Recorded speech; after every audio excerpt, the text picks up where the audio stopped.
സാറേ, ഇതാ നമ്മുടെ മോളെ പെണ്ണ് കാണാൻ വന്ന ചെറുക്കൻ. എന്ത് ചെയ്യുന്നു? എനിക്ക് ദേഷ്യം വന്നാൽ ഞാൻ എന്തും ചെയ്യും.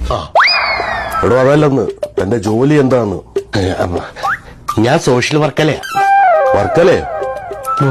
അല്ലല്ലോ, സോഷ്യൽ വർക്കർ. തന്റെ ഇൻകം ഒക്കെ എങ്ങനെയുണ്ട്? ഇൻകമോ?